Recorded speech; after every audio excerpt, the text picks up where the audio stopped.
Hello everyone, आज हम cutwork pattern पोंचा बनाएंगे अफ़गानी सलवार में। इसका कंप्लीट ट्यूटोरियल है। तो देखिए 2 मीटर फैब्रिक मैंने लिया है। फैब्रिक को हमें ऐसे फोल्ड करना है जैसे मैं पेपर को फोल्ड कर रही हूँ। इस तरीके से 4 फोल्ड में हमारा कपड़ा रहेगा, 1 2 3 4। और फोल्डेड साइड मेरी तरफ है। कपड़े के एक्स्ट्रा पार्ट को पहले हम कट करके निकाल देंगे जो अनइवन है। उसके बाद हम 2 इंच इलास्टिक के लिए मार्किंग करेंगे और एक स्ट्रेट लाइन ड्रॉ कर लेंगे। उसके बाद सलवार की लेंथ की मार्किंग करेंगे। यहाँ पे मैं कंप्लीट लेंथ ले रही हूँ।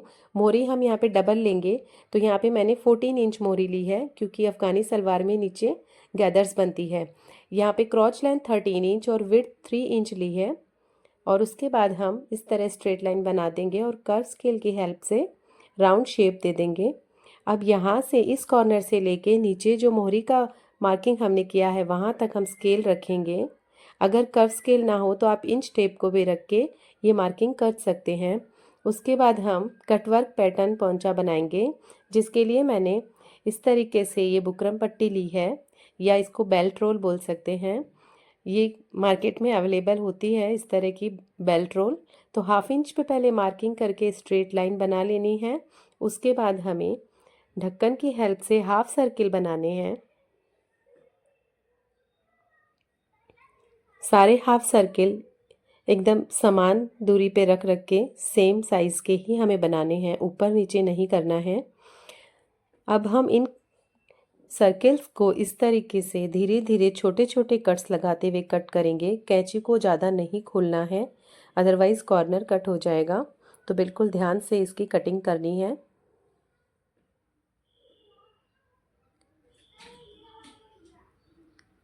इसकी कंप्लीट कटिंग होने के बाद हमारा कटवर्क पैटर्न रेडी है। अब हम इसके लिए 2 कपड़े की पट्टी कट करेंगे इसको रख के, और पट्टी के दोनों तरफ थोड़ी जगह रहनी चाहिए। तो एक तरफ जो है हम इस तरीके से फोल्ड करके और आयरन कर देंगे। दूसरी तरफ ये जो जगह है ये हमें आगे काम आएगी। अब हम गैदर्स बनाना सीख लेते हैं सलवार के पोंचे वाले पार्ट में, मोहरी वाले पार्ट में। तो इसके लिए सुई धागे में मैंने कपड़ा लग डाला है और अब हम इस तरह से स्टिच लगाएंगे। आप डायरेक्ट मशीन पर भी गैदर्स बना सकते हैं, पर मैं हाथ से ही गैदर्स बनाती हूँ। तो देखिए इस तरह से पोंछा रखा है और उसी की दूरी के बराबर मैंने गैदर्स बना ली है। अब हम पोंछे के ऊपर दूसरी पट्टी नीचे रखी है और इस तरह से पहले एक स्ट्रेट लाइन में स्टिच लगाएंगे और फिर हम राउंड स्टिच लगाएंगे।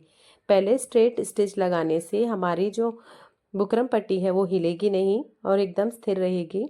तो इस तरीके से हमें राउंड स्टिच लगाते जाना है। जहाँ पर भी हमारा कटवर्क का कॉर्नर आएगा सुई को वहाँ पे छोड़ना है और फिर कपड़े को घुमाते हुए जाना है। एक्स्ट्रा पार्ट को कट कर लेंगे और कॉर्नर्स पे हम इस तरह से कट्स लगा देंगे। और अब हम जो भी एक्स्ट्रा पार्ट है उसको कट करके निकाल देंगे।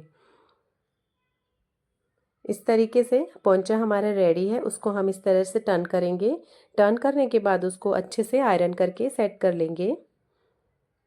तो इस तरह से पोंचा रेडी है। अब हम ये गैदर्स वाला पार्ट और इसको इस तरह रखेंगे, सेट करेंगे और यहाँ पे हम स्टिच लगाएंगे। पहले आपको चेक करते जाना है, गैदर्स को सब जगह इवनली स्प्रेड करना है और इस तरीके से स्टिच लगा देना है। अब हम इसको फोल्ड करके ऊपर टॉप स्टिच लगाएंगे। ध्यान रहे कि गैदर्स वाला पार्ट अंदर ज़्यादा कम ना दबे, आपको खींचते हुए जाना है लेफ्ट साइड से। यहाँ से हमें खींच के लेना है कपड़े को, बार बार में गैदर्स को सेट करके। और इस तरीके से ये हमारे सलवार का पोंचा रेडी है। अब हम क्रॉच पार्ट जॉइंट करेंगे। जो मार्किंग मैंने कर रखी है उनकी जॉइंट करेंगे इस तरीके से।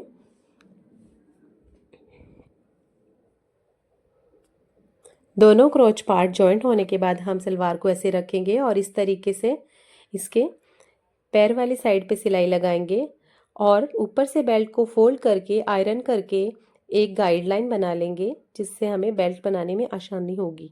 अब हम नीचे की तरफ जो सलवार का पैर वाला पार्ट है वो रेडी करेंगे। तो उसके लिए मैंने स्टिच लगा रही हूँ। 1/2 इंच का मार्जिन छोड़ते हुए ऐसे स्टिच लगाएंगे। देखिए जो क्रॉच पॉइंट है इनको आपस में मिलाना ज़रूरी है। तो स्टिच स्टार्ट करते ही पहले हमें क्रॉच पॉइंट मिला लेना है। उसके बाद हमें कपड़े को एडजस्ट करके स्टिच लगानी है। क्रॉच पार्ट कभी भी ऊपर नीचे या आगे पीछे नहीं होना चाहिए, इस बात का ध्यान रखना है। अब हम बेल्ट स्टिच करेंगे।